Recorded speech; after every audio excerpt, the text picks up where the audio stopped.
ومن يطع الله ورسوله فقد فاز فوزا عظيما.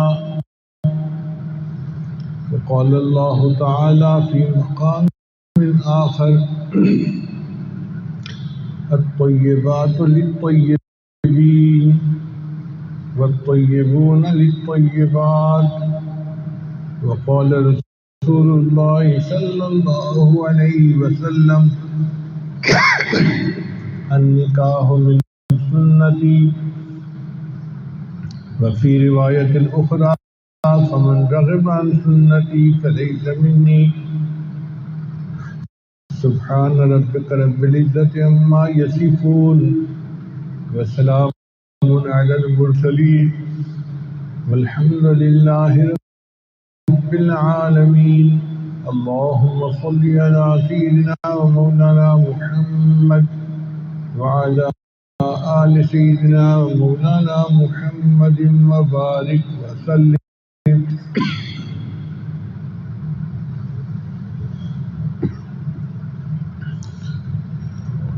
کاشف اشفاق صاحب آپ دلہن کے والد بھی ہیں، وکیل بھی ہیں. کیا آپ کے مسمات عائلہ کاشف کو جو بیٹی ہیں کاشف صاحب کی، محمد عمر قاضی جو بیٹے ہیں مولانا محمد صلی عرفان صاحب کے، ان کے نکاح میں بعوض حق میں 1,55,000 روپے جو بصورت طلائی زیورات دے دیے گئے ہیں بمطابق شریعت محمدی سامنے نشرگاہوں کے.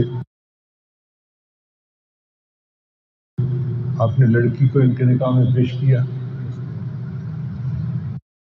محمد عمر قاضی صاحب، کیا آپ نے مسمات عائلہ کاشف کو جو بیٹی ہیں کاشف اشفاق صاحب کی، اپنے نکاح میں بعوض حق مہر 1,55,000 روپیہ بصورت طلائی زیور دے دیے گئے بمطابق شریعت محمدی سامنے شرگاہوں کے آپ نے لڑکی کو اپنے نکاح میں قبول کیا؟ بارک اللہ لک و بارک علیک و جمع بینکما فی خیر.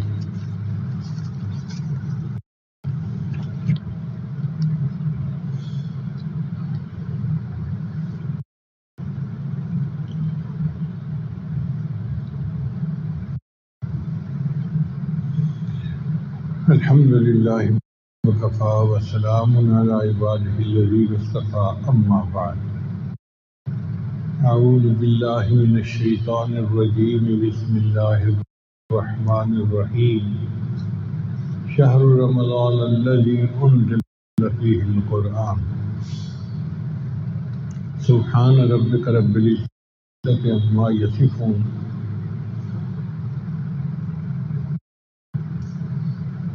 وسلام علی المرسلین والحمد للہ رب العالمین. اللہم صل علی سیدنا محمد وعلی آل سیدنا محمد وبارک وسلم. اللہ رب العزت کے کلام کو روزوں کے ساتھ بہت زیادہ مناسبت ہے. چنانچہ جتنی آسمانی کتابیں نازل ہوئیں سب کی سب رمضان میں نازل ہوئیں.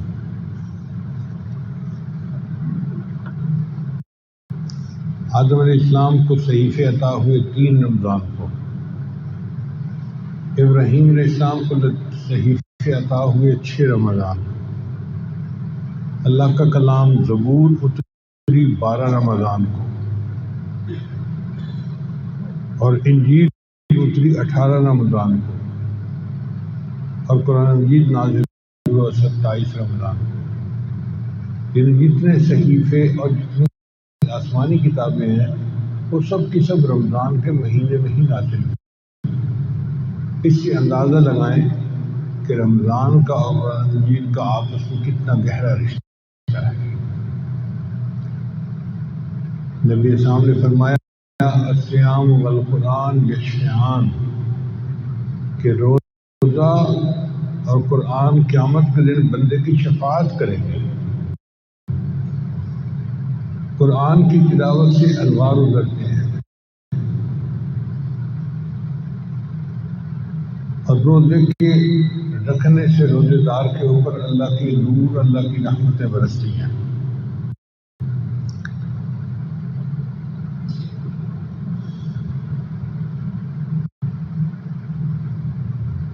پھر قرآن مجید قیامت کے دن بندے کی شفاعت کرے گا، اور روزہ بھی قیامت کے دن بندے کی شفاعت کرے گا۔ پھر تیسری بات کہ کلام کو چونکہ متکلم کے ساتھ خاص تعلق ہے، اس لیے قرآن کی تلاوت سے قرب خاص ملتا ہے، اور روزے کا بھی یہی معاملہ۔ حدیث قدسی نبی اللہ تعالیٰ کا فرماتے ہیں الصوم لی وانا اجزی بہ، روزہ میرے لیے ہے اور اس کی جزا بھی میں خود آپ ہوں، اللہ کا قرب ملتا ہے۔ پھر کلام چونکہ اللہ کا کلام ہے، اس لیے اس میں تشبہ بالحق ہے، اور روزہ چونکہ شان سمدیت رکھتا ہے، اس لیے اس میں بھی تشبہ بالحق ہے۔ تو اب آپ دیکھیے قرآن اور صیام کے اندر کتنی آپس میں گہری مناسبت ہے۔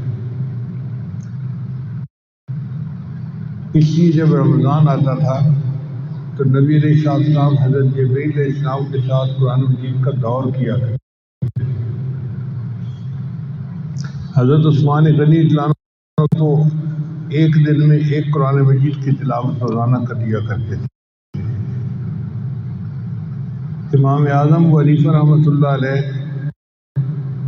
رمضان مبارک میں 63 مرتبہ قرآن مجید پڑھتے تھے، ایک قرآن مجید دن میں، ایک قرآن مجید رات میں، تو 30 ضرب 2 60 ہو گئے، اور 3 قرآن مجید تراویح کی نماز میں، تو 63 مرتبہ قرآن مجید ختم کرتے تھے۔ امام شافعی رحمۃ اللہ علیہ رمضان مبارک میں 70 مرتبہ قرآن مجید کو مکمل پڑھا کرتے تھے۔ امام احمد بن حنبل رحمۃ اللہ علیہ کا مزاج ذرا اور تھا، وہ ایک ہفتے میں قرآن مجید کی منزلیں بنی ہوئی ہیں، اگر روزانہ ایک منزل پڑھے تو 7ویں دن قرآن مجید ختم ہو جاتا ہے۔ تو ان کا ایک معمول تھا رمضان اور غیر رمضان کا، وہ ہر 7ویں دن قرآن مجید ختم کرتے تھے۔ اور میں نے اپنی زندگی میں اپنے والد گرامی کا بھی معمول یہی دیکھا ہے، ہر جمعرات کے دن ان کا ختم قرآن ہوا کرتا تھا۔ حالانکہ قرآن کے حافظ نہیں تھے، مگر ناظرہ پڑھتے تھے اور پڑھتے رہتے تھے۔ اب آپ بتائیں کہ اگر ایک غیر حافظ 7ویں دن قرآن مجید مکمل ختم کرتا ہے، پوری زندگی کا معمول ہے، تو پھر جو حافظ ہو کر تلاوت نہیں کرتے وہ قیامت کے دن کیا جواب دیں گے؟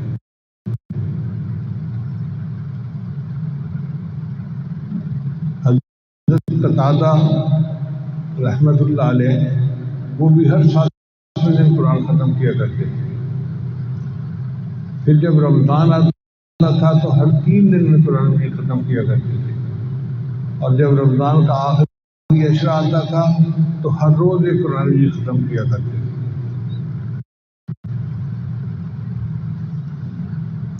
زبیر الیامی رحمۃ اللہ علیہ کے ہاں خانقاہ کا معمول یہی تھا، جو خانقاہ میں آتا تھا اس کا معمول تھا کہ روزانہ ایک قرآن مجید اس سے پڑھنا ہی ہے۔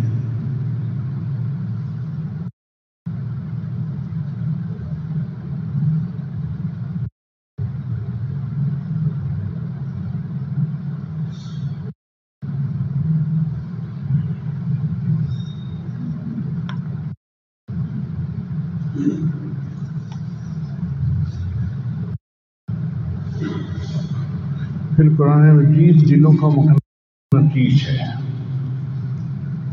یہ انسان کے دل کو متاثر کرتا ہے۔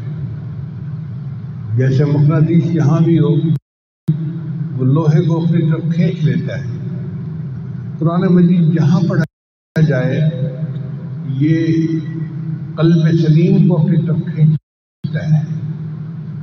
اتر کر ہیرا سے سوئے قوم آیا، اور ایک نسخہ کیمیا ساتھ لایا، وہ بجلی کا کڑکا تھا یا صوت ہادی، عرب کی زمین جس نے ساری ہلا دی۔ چنانچہ صحابہ کرام قرآن بھی پڑھتے تھے، ان پر گریہ طاری ہو جاتا تھا، وہ اللہ کی محبت میں روتے تھے، قرآن بھی ان کے دلوں کو متاثر کرتا تھا۔ آج کل ہمارا حال اتنا برا ہے کہ ہمیں بزرگوں کا کلام اور ادھر ادھر کی باتیں سن کے تو رونا آ جاتا ہے، قرآن مجید پڑھ کے رونا نہیں آتا۔ اس کی وجہ پتہ کیا ہے؟ اگر دل میں اللہ کی محبت ہوگی تو قرآن مجید پڑھ کے رونا آئے گا، اور اگر مخلوق کی محبت ہوگی کسی انسان کی، مال جائیداد کی، تو پھر مخلوق کے کلام سے انسان متاثر ہوگا۔ چنانچہ میاں محمد بخش احمد کا کلام پڑھو مجمع رونا شروع کر دیتا ہے، اور قرآن پڑھو تو سب آرام سے بیٹھے ہوتے ہیں، احساس ہی نہیں ہوتا کسی کو، اس لیے کہ اللہ سے وہ تعلق نہیں جو ہونا چاہیے تھا۔ اگر ہوتا تو ہم اپنے آنسوؤں کو قابو میں نہ رکھ سکتے۔ سیدہ عائشہ کرانہ فرماتی ہیں کہ نبی علیہ السلام میرے پاس بستر پہ تشریف لائے اور پھر فرمانے لگے کہ اذن لی عائشہ، عائشہ مجھے تو اجازت دے، اتعبد ربی، میں اپنے رب کی عبادت کرتا ہوں۔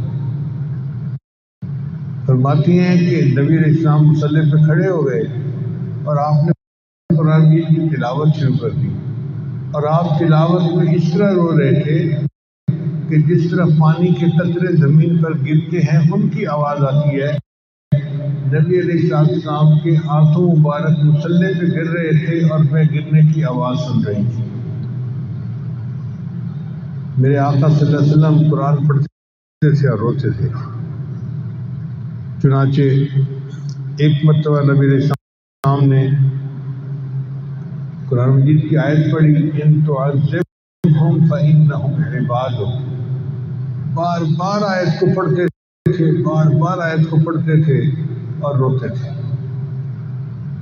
پہلے یہ بات ذرا کم سمجھ میں آتی تھی، لیکن آج کل کے زمانے میں بچوں میں کھانے کی ایک چیز ہے جس کو چنگم کہتے ہیں، ہم نے دیکھا بچے بیٹھے بس منہ ہلاتے ہی رہتے ہیں، چلاتے ہی رہتے ہیں۔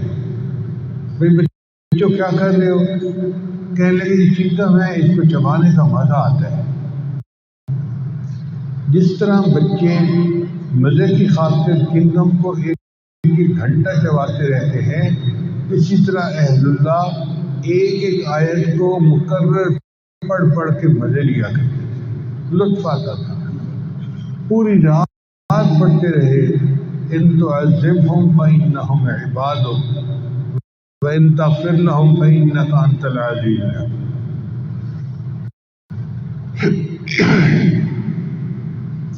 خود سیدہ عائشہ کرانہ کا بھی یہی حال تھا۔ ایک رات قرآن کی پڑھ رہی تھی تہجد میں تو آیت آئی وَبَدَا لَهُم مِّنَ اللَّهِ مَا لَمْ يَكُونُوا يَحْتَسِبُونَ، پوری رات ہی یہ آیت پڑھتی رہی اور روتی رہی۔ حضرت ابوبکر صدیق نام بڑے رقیق القلب تھے، جب قرآن پڑھنا شروع کرتے تھے تو روتے تھے، ان کے آنسو ان کے قابو میں نہیں تھے۔ اس لیے جب نبی علیہ السلام کی علالت کے دوران مسلمانوں کی امامت کا مسئلہ آیا تو نبی علیہ السلام نے عائشہ صدیقہ رضی اللہ عنہا کو فرمایا کہ تمہارے والد صاحب کے ذمہ لگاتا ہوں امامت۔ کہ اللہ کے نبی امامت کے ذمہ تو لگا دیں، مگر آپ کو پتہ ہے نا کہ وہ بہت نرم دل کے آدمی ہیں، ادھر قرآن پڑھنا شروع کرتے ہیں ادھر رونا شروع کر دیتے ہیں۔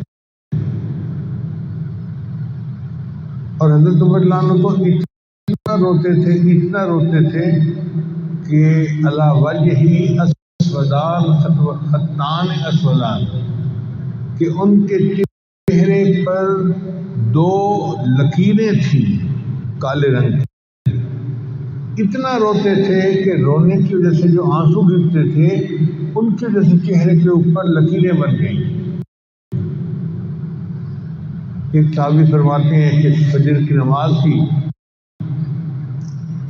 حضرت عمر رضی اللہ عنہ سورہ یوسف کی تلاوت کر رہے تھے. وہ فرماتے ہیں میں تیسری صف میں کھڑا تھا جب عمر رضی اللہ عنہ پہنچے وَإِنَّمَا أَشْكُو بَثِّي وَحُزْنِي إِلَى اللَّهِ، تو اتنا روئے کہ ان کے رونے کی آوازیں میں تیسری صف میں کھڑا سن رہا تھا.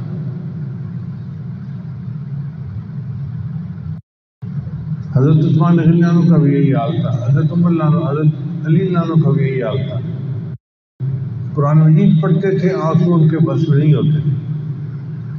حضرت علی رضی اللہ عنہ نے ایک مرتبہ تہجد کی نماز پڑھی محراب کے اندر.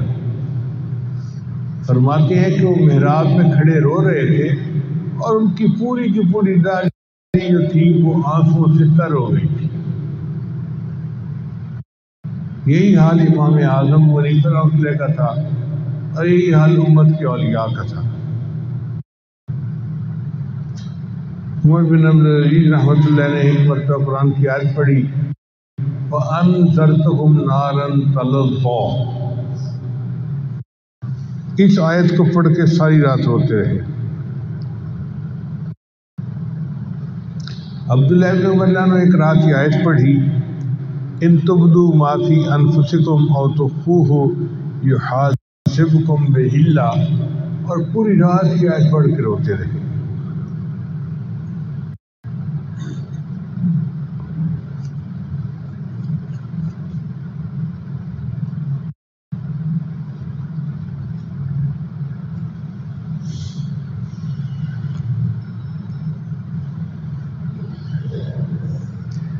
بصرہ کے قاضی تھے عبداللہ ابن عروہ بن زبیر، نہیں زرارہ بن اوفا قاضی بصرہ. ان کے سامنے کسی نے قرآن کی آیت پڑھی فَإِذَا نُقِرَ فِي النَّاقُورِ، تو اس آیت کو سن کے ان کے اوپر کبھی تاری ہوئی حتیٰ کہ روح نکل گئی اور وہ مر گئے، فوت ہو گئے.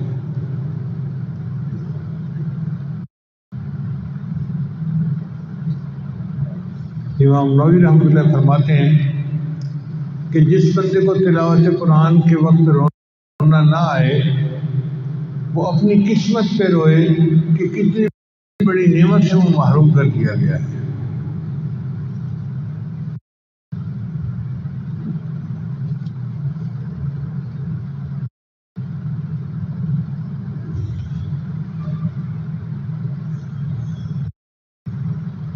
جب انسان کو محبت ہوتی ہے نا کسی سے تو پھر محبوب سے باتیں کرنے میں اور اس کی باتیں سننے میں لطف اور مزہ آتا ہے. چنانچہ یہ نوجوان لڑکے خود بتاتے ہیں کہ اپنے تعلق والوں کو 5-5 گھنٹے 6-6 گھنٹے کی لمبی کالیں کرتی ہیں. لاہور ڈیفنس کا ایک لڑکا مجھے کہنے لگا میں نے آج رات فلاں سے 9 گھنٹے بات کی. میں تو سن کے ہی حیران ہو گیا، 9 گھنٹے فون پہ بات ہوتی رہی. اور پھر مجھے یاد آیا کہ واقعی اللہ والے بھی راتوں کو 9 گھنٹے 10 گھنٹے مصلی پر بیٹھ کر اللہ سے قرآن پڑھتے تھے اور اپنے اللہ سے باتیں کیا کرتے تھے.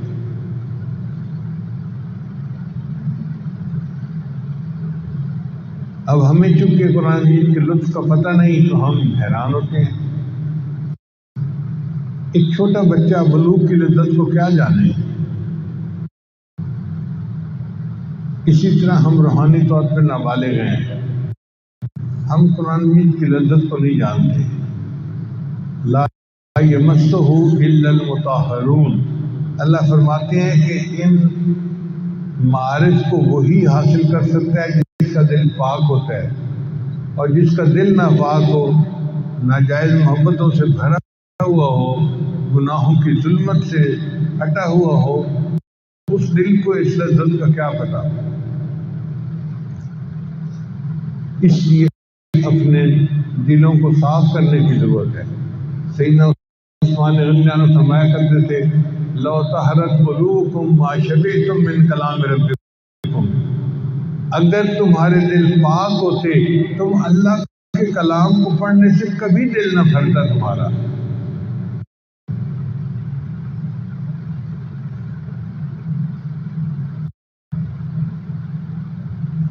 ہمارا جو قرآن مجید پڑھنے کو دل نہیں کرتا نا، اس میں گناہوں کا اثر ہوتا ہے. باہر رمضان کا مہینہ آ رہا ہے، اس میں تو تلاوت کی کثرت کی نیت ابھی سے کر لینی چاہیے.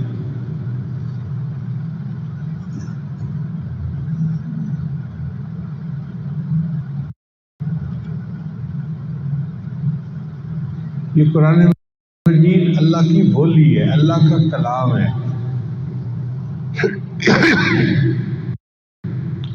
دوسری آسمانی کتابوں سے یہ مختلف ہے. آج کے دور میں سمجھنا شاید آسان ہو. ایک ہوتا ہے ٹیکسٹ میسج فون پہ کرنا، وہ پیغام بھی محبوب کی طرف سے آتا ہے اور لوگ بار بار ٹیکسٹ میسج نکال کے پڑھتے ہیں کہ فلاں کا میسج آیا ہوا ہے. اور ایک ہوتا ہے وائس میسج، کہ کسی کی آواز کا میسج آنا، وہ اور بھی زیادہ محبت کا مزہ دیتا ہے، آواز سننے کو مل جاتی ہے. تو قرآن مجید اللہ رب العزت کا وائس میسج ہے اس امت کے لیے. جو پہلے آسمانی کتابیں تھیں وہ ٹیکسٹ میسج تھا اللہ کا. اب آپ اندازہ لگائیے کہ قرآن مجید کتنی عظمت والی کتاب ہے. یہ اللہ کی بولی ہے، اللہ نے کلام فرمایا اور ہمیں وہ کلام پڑھنے کی سعادت مل رہی ہے. اس لیے جب قرآن مجید اترا تو فرشتے آپس میں کہنے لگے کہ انسان کتنا خوش نصیب ہے کہ اسے اس کلام کو پڑھنے کی، اس کو سمجھنے کی اللہ سعادت عطا فرمائے. فرشتے قرآن سن تو سکتے ہیں، پڑھ نہیں سکتے. صرف حضرت جبریل علیہ السلام کو اللہ تعالیٰ نے استثناء عطا کیا کہ وہ حافظ قرآن تھے اور نبی علیہ السلام کے ساتھ دور کیا کرتے تھے. باقی فرشتے سن سکتے ہیں، پڑھ نہیں سکتے. اور بندہ اگر کوئی کام خود نہ کر سکے نا تو جو دوسرا کرے وہ بڑا اچھا لگتا ہے. اس لیے جہاں کوئی قرآن مجید پڑھنے لگ جاتا ہے، فرشتے ایک دوسرے کو کہتے ہیں ہلما الیہ، آ جاؤ آ جاؤ آ جاؤ. چنانچہ جم کھٹا لگ جاتا ہے فرشتوں کا، حتیٰ کہ اس بندے کے سر سے لے کے آسمان تک فرشتوں کا جم گھٹا رہتا ہے. اتنا رش ہو جاتا ہے. اور یہ فرشتے کیوں اکٹھے ہو جاتے ہیں کہ آؤ اللہ کا قرآن پڑھ رہا ہے یہ بندہ، سنو. یہ قرآن مجید ایسی نعمت ہے. ہم تو سمجھتے ہیں کہ یہ ہم بیٹھے قرآن پاک پڑھ رہے ہیں، کیا ہونا ہے. ہمیں پتہ ہی نہیں کہ قرآن مجید کے پڑھنے سے مخلوق کے اندر بھوچال آ جاتا ہے. فرشتے اکٹھے ہو جاتے ہیں اور وہ اللہ کے قرآن کو سن رہے ہوتے ہیں. اور بلکہ احادیث میں آتا ہے کہ فرشتے اس بندے کے قریب سے قریب تر ہوتے جاتے ہیں، حتیٰ کہ ان میں سے ایک فرشتہ اس قرآن مجید پڑھنے والے کے لبوں کے اوپر اپنے لب رکھ دیتا ہے. یہ حدیث کے الفاظ ہیں. اس کا مطلب یہ کہ فرشتے اس آدمی کے ہونٹوں کو بوسہ دیتے ہیں جو اللہ کا قرآن پڑھ رہا ہوتا ہے محبت کی وجہ سے. اب ہمیں کبھی قرآن پڑھتے ہوئے یہ احساس ہوا کہ ہم بیٹھے قرآن پڑھ رہے ہیں اور فرشتے ہمارے لبوں کو بوسہ دے رہے ہیں. کاش کہ اللہ ہمیں وہ لذت عطا فرمائے قرآن مجید پڑھنے کی، اور قرآن مجید کو پڑھنے سے جو لذت آتی ہے وہ بھی اللہ ہمیں عطا فرمائے. چنانچہ ایک قاری تھے سب عشرہ کے قراء میں سے، ان کے منہ سے خوشبو آتی تھی. تو ایک طالب علم ان کے پیچھے لگ گیا، حضرت آپ الائچی منہ میں رکھتے ہیں، آپ کے منہ سے اتنی خوشبو آتی ہے. کہا نہیں میں تو کوئی الائچی منہ میں نہیں رکھتا. حضرت اتنی خوشبو آتی ہے، اتنی خوشبو، بھائی میں کوئی الائچی منہ میں نہیں رکھتا. وہ بھی لیچڑ کا طالب علم تھا، لگا رہا حتیٰ کہ تنگ آ کے انہوں نے کہا کہ دیکھو بھائی میں کوئی الائچی اپنے منہ میں نہیں رکھتا، اتنی سی بات ہے کہ میں مسجد نبوی میں قرآن پڑھا چاہتا ہوں۔ ایک رات مجھے خواب میں نبی اسلام کی زیارت نصیب ہوئی اور اللہ کے حبیب نے فرمایا کہ تم میری مسجد میں قرآن پڑھاتے ہو، لاؤ میں تمہارے لبوں کو بوسہ دوں۔ تو خواب میں جب نبی اسلام نے میرے لبوں کو بوسہ دیا، اس وقت سے میرے منہ سے خوشبو آتی ہے۔ تو جو لب اللہ کا قرآن پڑھتے ہیں، اللہ کے محبوب صلی اللہ علیہ وسلم خواب میں اور لبوں کو بوسہ دیتے ہیں۔ یہ قرآن مجید اتنی عظمت والی کتاب ہے۔ لہذا رمضان مبارک کا مہینہ قریب ہے، ہم ابھی سے تیاری کر لیں کہ ہم نے اس رمضان میں غیر ضروری کاموں کو چھوڑنا ہے اور پورا دن اللہ کے قرآن کی تلاوت کرنی ہے۔ پورا دن عورتیں بھی قرآن پڑھیں، مرد بھی قرآن پڑھیں، بچے بھی پڑھیں، بوڑھے بھی پڑھیں، جتنا پڑھ سکتے ہیں پڑھیں۔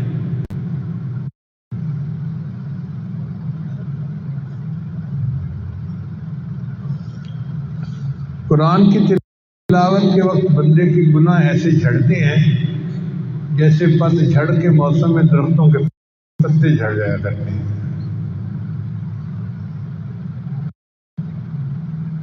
اس لیے قرآن مجید پڑھتے ہوئے جس بندے کی آنکھ میں آنسو آ گئے، ایسی آنکھ کو کبھی جہنم کی آگ میں جلایا نہیں جا سکتا۔ اللہ اس آنکھ کو جہنم کی آگ سے بچائیں۔ تو جہاں اللہ کی اور نعمتیں ہم مانگتے ہیں، ہم اللہ سے یہ بھی نعمت مانگے، اے اللہ نے قرآن مجید کی سمجھ عطا فرما، اور قرآن مجید کو پڑھتے ہوئے جو کیفیت ہونی چاہیے دل کی، وہ کیفیت عطا فرما۔ رمضان مبارک پورا کا پورا بابرکت مہینہ ہے، اور رمضان میں جو رمضان کی راتیں ہیں وہ اس کے دنوں سے زیادہ بابرکت ہیں۔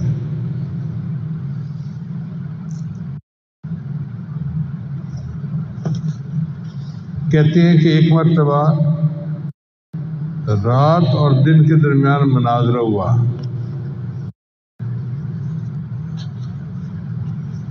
دن نے رات کو کہا کہ تو میرا مقابلہ نہیں کر سکتی، میں دن ہوں اور دن کے اندر سورج نکلتا ہے، ہر طرف روشنی ہوتی ہے، دنیا کے کاروبار چلتے ہیں، دفتر چلتے ہیں، ایک دوسرے کے ساتھ کاروباری ملاقاتیں ہوتی ہیں، اور ہنگامہ دنیا چلتا ہی دن کے اندر ہے، حرکت ہوتی ہے، برکت ہوتی ہے، رزق ملتا ہے، تو ساری دنیا کا نظام دن کی وجہ سے قائم ہے۔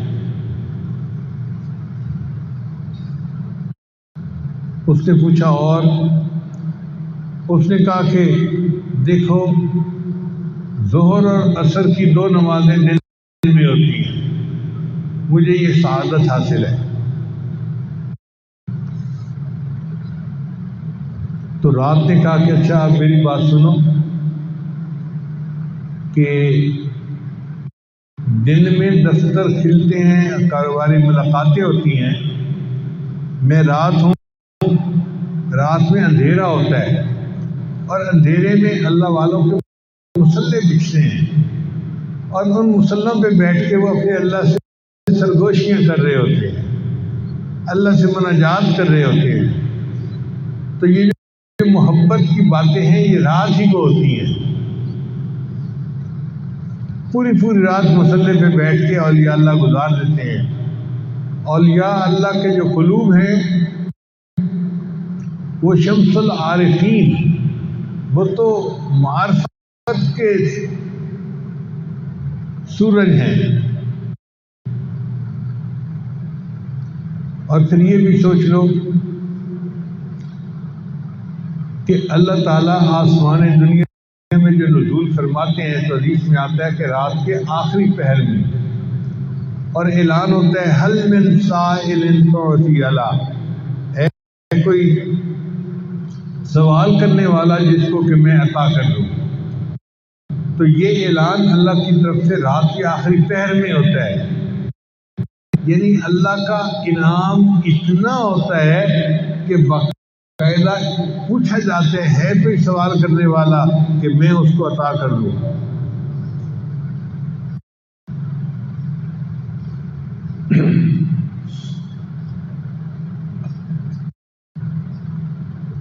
پھر ایک اور بات کہ محب اور محبوب کی ملاقات رات میں ہی ہوتی ہے، اسی لیے اللہ رب العزت نے اپنے محبوب کو معراج پر رات کو بلایا تھا۔ عشاء کی نماز ادا کرنے کے بعد نبی صاحب معراج پر آسمانوں پہ تشریف لے گئے تھے، تو وہ دن میں ملاقات نہیں ہوئی تھی، وہ رات میں ملاقات ہوئی تھی۔ تو رات نے کہا کہ دیکھو محب اور محبوب کی ملاقات رات میں ہوئی، اور دن تم جتنی مرضی زور لگا لو کہ تم بڑے اہم ہو اور قیمتی ہو، ایک رات رمضان میں ایسی ہے جو 1000 مہینوں کی عبادت سے بہتر ہے۔ تو 1000 مہینے کے دن ایک طرف اور ایک رات کی عبادت ایک طرف، تو میرا مقابلہ ہی نہیں کر سکتے۔ اس بات پر آ کر دل نے مان لیا کہ واقعی رات کی برکتیں دن سے زیادہ ہیں۔ تو رمضان مبارک پورا کا پورا ببرکت ہے، مگر رمضان میں بھی رمضان کے دن سے رمضان کی رات اور زیادہ افضل ہوتی ہے۔ نبی اسلام نے ارشاد فرمایا، رمضان کی ہر رات میں قبیلہ بنو قلب کی بکریوں کے بالوں کے برابر جہنمی اللہ جہنم سے بری کر دیتے ہیں۔ جب ہر رات میں کروڑوں جہنمی جہنم سے بری ہوں گے تو وہی ہمارے لیے بھی اس بہتی گنگا میں ہاتھ دھونا آسان ہے۔ ہم بھی ابھی سے نیت کریں کہ اے اللہ ہمیں رمضان مبارک کی راتوں میں خوب عبادت کرنے کی توفیق عطا فرما، اور ہمیں بھی اپنے ان بندوں میں شامل فرما جو رمضان مبارک میں بخشے جائیں گے اور ان کے گناہوں کو دھو دیا جائے گا۔ اللہ کرے کہ آنے والا رمضان ہمارے لیے روحانی اور باطنی غسل کا ذریعہ بن جائے اور بخشش کا ذریعہ بن جائے۔ وآخر دعوانا ان الحمد للہ رب العالمین۔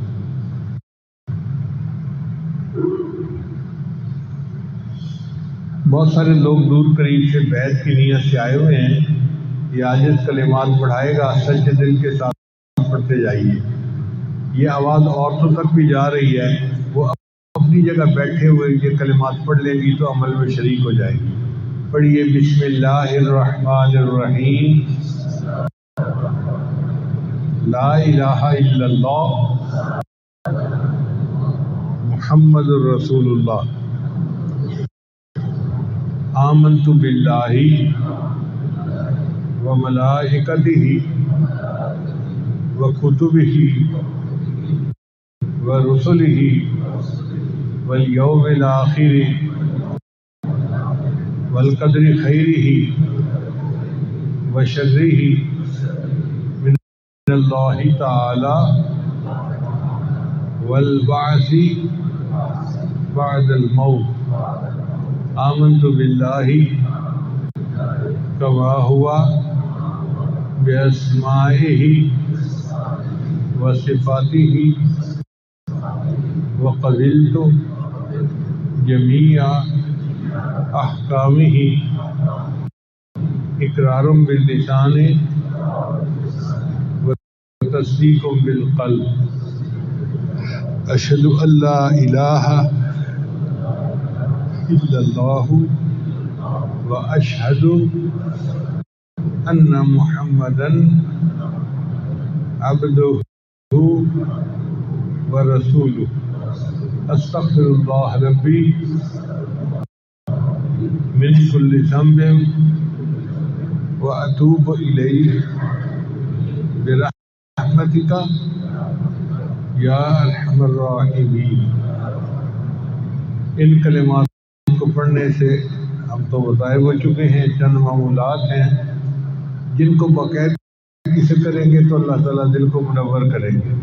ان میں پہلا عمل ہے 100 مرتبہ استغفار صبح شام پڑھنا، دوسرا ہے 100 مرتبہ درود شریف صبح شام پڑھنا، تیسرے قرآن مجید کی تلاوت روزانہ کرنا، ایک پارہ پڑھیں آدھا پارہ پڑھیں مگر پڑھیں ضرور۔ چوتھا ہے چلتے پھرتے ہر وقت دل میں اپنے اللہ کو یاد کرنا، ہتکار وال دل یار وال۔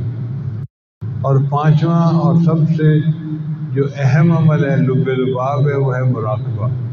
طریقہ بہت آسان ہے، جب آپ نماز پڑھ کے فارغ ہوں صبح و شام تو اللہ کی طرف متوجہ ہو کے بیٹھیں، آنکھیں بند کر لیں، لو لگا لیں اور یہ سوچیں کہ اللہ کی رحمت آ رہی ہے، دل میں سما رہی ہے، دل کی ظلمت اور سیاہی دور ہو رہی ہے اور میرا دل اللہ اللہ اللہ کہہ رہا ہے۔ انشاءاللہ 15-20 منٹ کا مراقبہ آپ کے دل کو اللہ کی محبت سے بھر دے گا اور آپ اللہ کی محبت کی لذت کو خود محسوس کریں گے۔ دعا ہے اللہ تعالیٰ سب کو اپنے مقبول بندوں اور بندیوں میں شامل فرمائے۔ وآخر دعوانا